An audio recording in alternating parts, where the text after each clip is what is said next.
Some of you will have seen my statement of regret, expressing my shame. What happened next shocked one of America's most elite universities.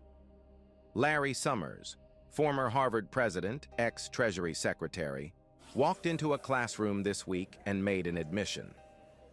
Few expected he calmly declared that he is in the files. The newly released documents tied to Jeffrey Epstein, the disgraced financier whose network cast a long shadow over Harvard and beyond, the batch of emails spans years. And they link Summers and Epstein right up to the eve of Epstein's 2019 arrest. In that lecture hall, the message was heavy.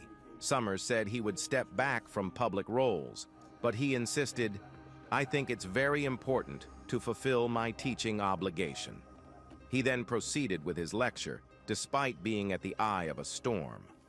Some of you will have seen my statement of regret, expressing my shame with respect to what I did in communication with Mr. Epstein, and that I've said that I'm going to step back from public activities, but for a time, but I think it's very important to fulfill my teaching obligations.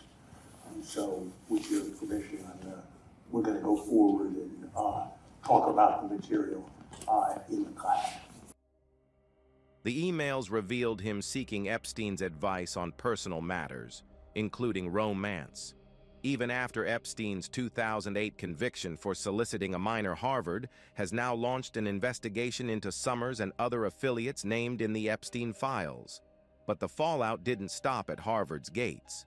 Summers has now resigned from the board of OpenAI, the company behind ChatGPT, marking one of the most high-profile corporate exits linked to the scandal.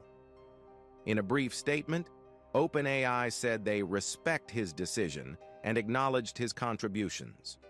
Just days earlier, Summers had suggested he would step back from public roles but continue teaching, creating confusion that only fueled criticism among students.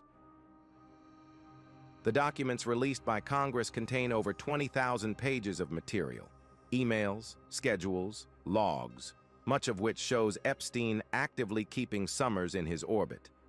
Epstein appeared to cast himself as a kind of wingman, offering introductions to global figures and arranging meetings over dinner. Now, it's important to say this clearly. No Epstein survivor has accused Summers of misconduct, and there is no evidence he participated in any of Epstein's crimes. But staying connected to Epstein, a decade after his conviction, is what has shocked the public and shattered Summers' standing.